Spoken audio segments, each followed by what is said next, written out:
दोस्तों हमने देख लिया था जो लघु बीजांड था उसके बारे में देख लिया था, जो उसमें काफ़ी कोशिकाएं बनी थी। ठीक है, आगे हम देखते हैं यानी कि लघु बीजाणु जनन, गुरु बीजाणु जनन। ठीक है, गुरु बीजाणु जनन।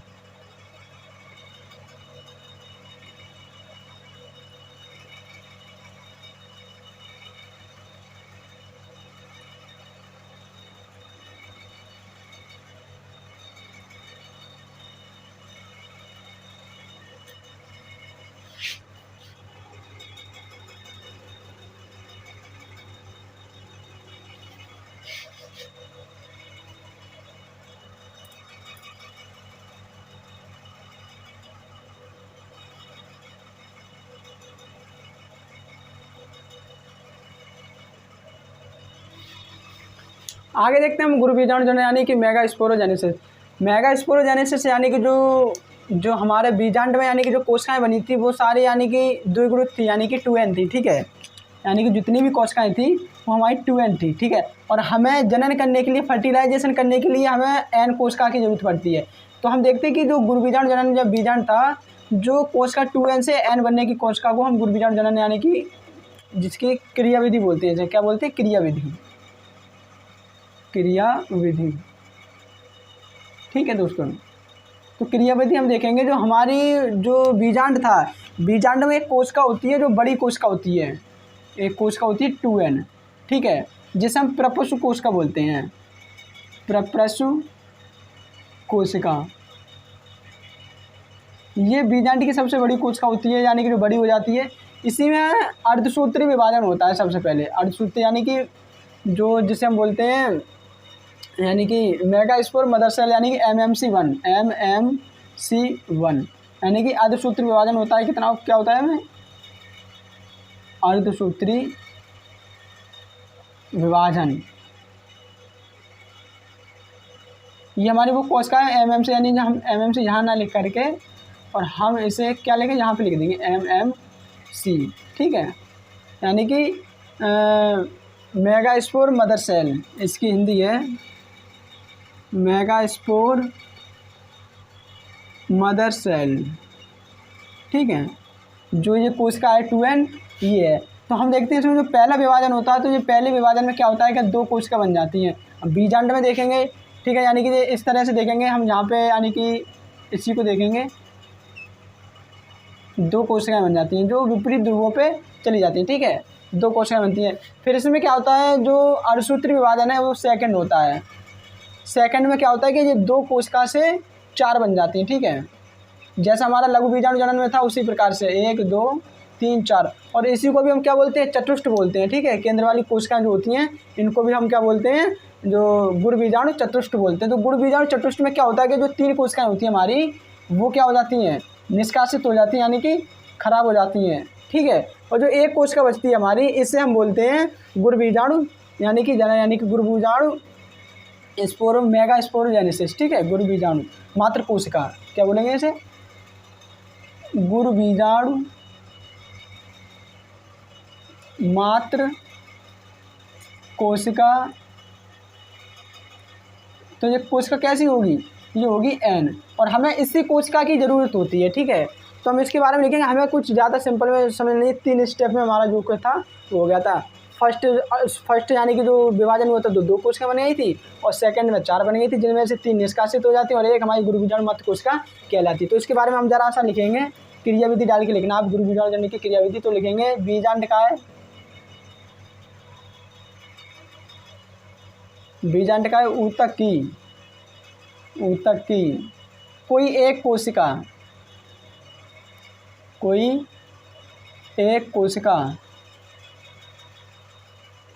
एक कोशिका जो आकार में बड़ी, जो आकार में बड़ी तथा सघन जीव द्रव्य वाली हो, सघन जीव द्रव्य वाली तथा एक स्पष्ट केंद्रक हो, जिसका एक स्पष्ट केंद्रक हो वाली, तथा एक स्पष्ट केंद्रक वाली हो। ठीक है दोस्तों, वाली हो। तो हमने ये एक कोशिका ले ली, ठीक है, जो गुरु बीजाणु मात्र कोशिका की तरह कार्य करे। ठीक है, जो यानी कि ये जो कोशिका है यानी कार्य तो इसी की तरह कर रही है, बस क्या है कि यहाँ पे 2n है और यहाँ पे n है। ठीक है, 2n है इस वजह से हम इसे प्रपस्थ कोशिका बोलेंगे, और n है वो गुरु बीजाणु मात्र कोशिका MMC तो है ही, फिर ये MMC। ठीक है, यानी कि मेगास्पोर मदर सेल। ठीक है, जो गुरु बीजाणु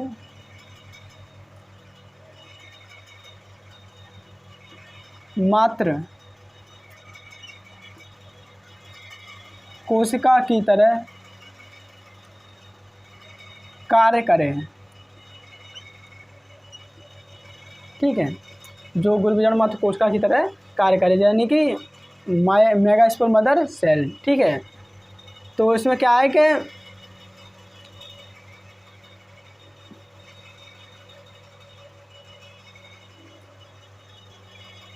गुरु बीजाणु मात्र कोशिका में अर्धसूत्री विभाजन फर्स्ट के कारण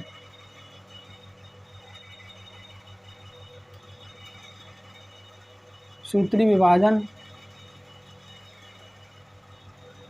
1 के कारण 2 कोशिकाएं बनती हैं। 2 कोशिकाएं बनती हैं। ठीक है दोस्तों, यानी कि जो हमारा मेगास्पोर मदर सेल है उसमें जब अर्धसूत्री विभाजन होता है तो उसके उपरांत हमारी एक कोशिका से यानी कि 2 कोशिका बनती हैं, जो कैसी होती हैं, n ही होती हैं। ठीक है, तथा इसमें अर्धसूत्री विभाजन सेकंड, इसमें अर्धसूत्री विभाजन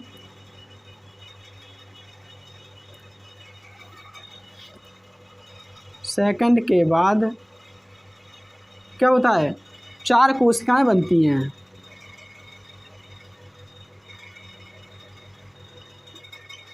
कोशिकाएं बनती हैं जिनमें से 3 कोशिकाएं कैसी हो जाती हैं, निष्क्रिय हो जाती हैं। जिनमें से 3 कोशिकाएं कैसी हो जाती हैं, निष्क्रिय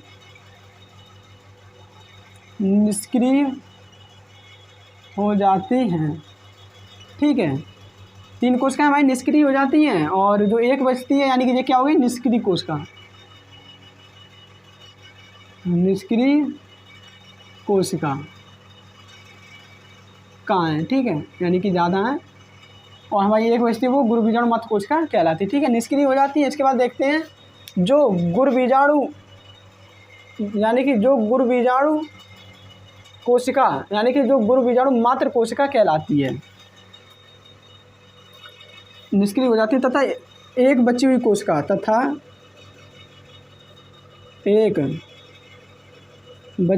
कोशिका गुरु बीजाणु यानी कि मेगास्पोर मदर सेल, मेगास्पोर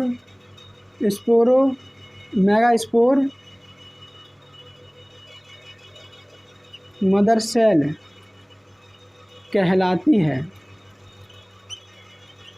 ठीक है दोस्तों, यानी कि हमारी जो कोशिका बचती है तो ये गुरु बीजाणु मात्र यानी गुरु बीजाणु जनन की क्रियाविधि हो गई, यानी कि जो कोशिका तो वही बनती है लेकिन जो कोशिका हमारी बीजांड के अंदर एक बड़ी कोशिका होती है उसमें अर्धसूत्री विभाजन होते हैं, जिससे n यानी कि जो n गुणसूत्र की कोशिका हमें मिलती है। ठीक है, यानी कि 2n थी, यहाँ पे डिप्लॉयड था यानी कि द्विगुणित थी, लेकिन हमें अगुणित कोशिका की जरूरत पड़ती है। ठीक है, परागण के लिए तो अगुणित कोशिका हमारी बन जाती है। ठीक है, तो ये हमने देख लिया। इसके बाद हम देखते हैं कि हम यानी कि जो हमारा मादा युग्मोद्भिद या भ्रूणकोश का निर्माण देखेंगे। ठीक है, ये गुरु बीजाणु की क्रियाविधि हमने देख ली थी। इसके बाद देखते हैं यानी कि भ्रूणकोश का निर्माण। हमने भ्रूणकोश आपको बता दिया था कि ये हमारा यानी कि जो भी ये था, ठीक है, इस तरह से ये था। ठीक है, तो इसमें जो हमने ये 3 कोशिकाएं बनाई थी, दो ध्रुव बनाए थे, दो ध्रुवीय कोशिका बनाई थी और 3 कार्बन नीचे बनाई थी। तो ये आई किस तरह से, यानी कि इसका निर्माण किस तरह से होता है वो हम देखेंगे। यानी कि हमारा क्या था, भ्रूण कोश, भ्रूण कोश, ठीक है। तो इसके बारे में देखेंगे ये बना क्या चाहता है, इसकी क्रिया यानी कि किस प्रकार है, ये इंपॉर्टेंट होता है, ठीक है, यानी पेपर में आता है कभी कभी।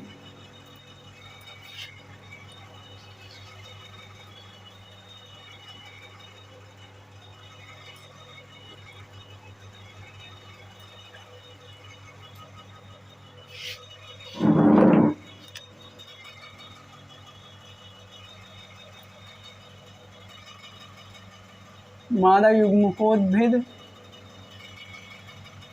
या भ्रूण कोश का निर्माण, ठीक है दोस्तों। तो इसमें क्या होता है दोस्तों कि जो हमारी यानी कि सक्रिय गुरुबीजाणु मत कोशिका होती है जो, वो युग्मकोद्भिद के रूप में विकसित हो जाती है, ठीक है। जो गुरुबीजाणु का केंद्रक समसूत्री विभाजन द्वारा यानी कि बदलता रहता है। यानी कि हमारी एक कोशिका होती है, ठीक है, ये कोशिका होती है, एक कोशिका है भाई ये। तो उसमें क्या होता है, समसूत्री विभाजन फर्स्ट होता है, समसूत्री विभाजन फर्स्ट। तो इससे क्या होती है, दो कोशिकाएं बनती हैं जो कहाँ चली जाती हैं, अपने विपरीत ध्रुवों पे चली जाती हैं। एक यहाँ कोशिका हो जाता है, यानी केंद्रक बनते हैं, दो केंद्रक बन जाते हैं, जो एक कोशिका वहाँ पहुँचती है और एक इधर रह जाती है। फिर इसमें समसूत्री विभाजन सेकंड होता है, ठीक है। तो समसूत्री विभाजन सेकंड होने के बाद क्या है कि इसमें 4 कोशिकाएं बनती हैं, 2 इस कोने पर यानी कि 2 इस ध्रुव पर और 2 इस ध्रुव पर। फिर इसमें समसूत्री विभाजन थर्ड होता है, कुछ नहीं है, विभाजन होते हैं और कुछ नहीं है इसमें, ठीक है, शॉर्ट में है बिल्कुल। तो क्या है, तो 4 से ये 8 कोशिकाएं बन जाती हैं, 4 इधर और 4 इधर। समसूत्री विभाजन जब तक नहीं होता है जब तक 8 कोशिका यानी कि भ्रूण का विकास ना हो जाए, ठीक है, भ्रूण का विकास ना हो जाए। जब ये 8 कोशिका भ्रूण का विकास हो जाता है, इसमें से क्या होता है फिर आगे चल के कि जो 4 कोशिकाएं, उन चारों में से यानी कि विपरीत ध्रुवों में से एक एक कोशिका यानी कि बीच में आ जाती है, जिसे हम ध्रुवीय केंद्रक बोलते हैं, तथा 3 कोशिकाएं ऊपर रह जाती हैं जिन्हें प्रतिमुख कोशिका बोलते हैं और 3 नीचे रह जाती हैं, ठीक है। ये हमारी क्या है, प्रतिमुख कोशिकाएं,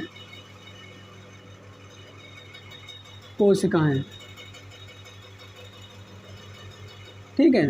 और ये हमारे विपरीत यानी कि ध्रुवीय केंद्रक है,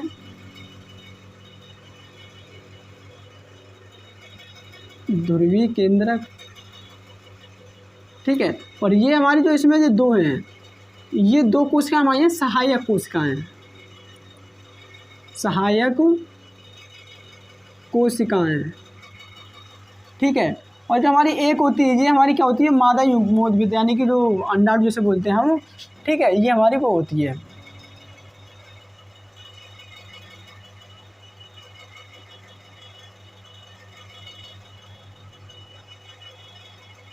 अंड कोशिका। तो इसके बारे में हम थोड़ा सा लिखेंगे, यानी इसके बारे में लिखेंगे क्या, तो हम देखते हैं सक्रिय गुरु बीजाणु, सक्रिय गुरु बीजाणु मादा युग्मकोद्भिद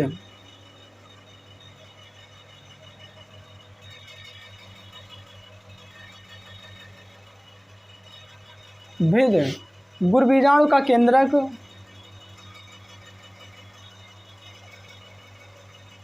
गुरुबीजांड का केंद्रक, जो इसका गुरुबीजाणु कोशिका है यानी कि मादा युग्मकोद्भिद यानी जिसे एमएमसी बोलेंगे हम, ठीक है। यही कोशिका जो हमने पहले बताई थी उसी के यानी कि यहाँ पे विकास होता है हमारा, ठीक है। गुरुबीजांड का केंद्रक समसूत्री विभाजन द्वारा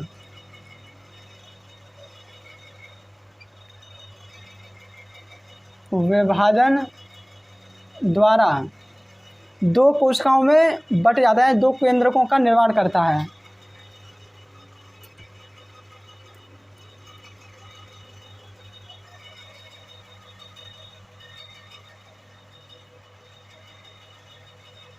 निर्माण करता है। ठीक है, दो केंद्रकों का निर्माण करता है जो कहाँ चले जाते हैं, विपरीत ध्रुवों पे चले जाते हैं, जो बीजांड के विपरीत ध्रुवों पे चले जाते हैं, भ्रूण कोश के विपरीत ध्रुवों पे चले जाते हैं, जो कोश के विपरीत ध्रुवों पर चले जाते हैं। ठीक है दोस्तों, मैं जितना भी आपको दिखा रहा हूँ आप आराम से वीडियो को पुश कीजिए और आराम से लिख सकते हैं, नोट वगैरह जितना भी है इम्पोर्टेंट है, आता है ये 100% आता है। ठीक है, 100% तो नहीं कह सकते बट आता है, इतना पता है। विपरीत ध्रुवों पे चले जाते हैं। इसके बाद हम देखते हैं ये केंद्रक पुनः समसूत्री विभाजन द्वारा, जो ये केंद्रक हैं, ये केंद्रक पुनः समसूत्री विभाजन द्वारा 4 कोशिकाओं का निर्माण करते हैं, यानी कि ठीक है 4 केंद्र की कोशिकाओं का निर्माण करते हैं।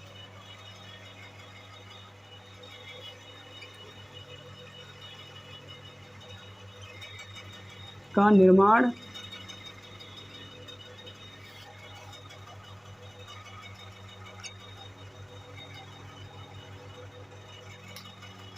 करते हैं। ठीक है, ये हमने देख लिया, जो 4 केंद्रक थे उसका निर्माण करते हैं, तथा यानी कि देखेंगे तथा 8 केंद्र की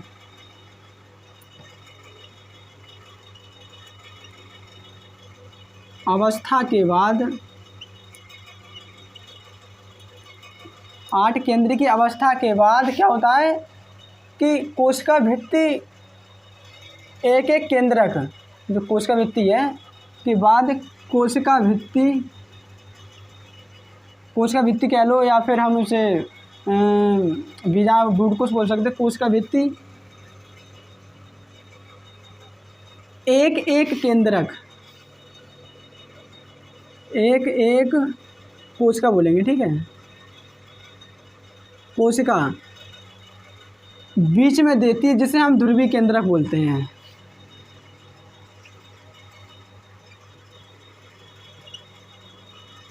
देती है जिसे क्या बोलते हैं, ध्रुवीय केंद्रक, जिसे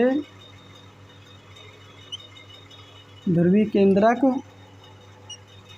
बोलते हैं। ठीक है, जो ध्रुवीय केंद्रक क्या आते हैं, मध्य में आ जाते हैं, सीधे सीधे है, बीच में देती है, मध्य में देती है। बीच की जगह हम लिख सकते हैं यहाँ पे मध्य में देती है, जिसे ध्रुवीय केंद्रक बोलते हैं। ठीक है, तो ये हमारा हो गया। इसके बाद हम देखते हैं ये दोनों केंद्र की कोशिकाओं में स्थित हो। इसके बाद 7 कोशिकीय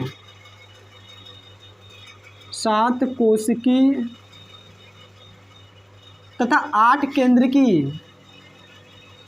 तथा 8 केंद्र की ठीक है वाले भ्रूण कोश का निर्माण होता है। केंद्र की वाले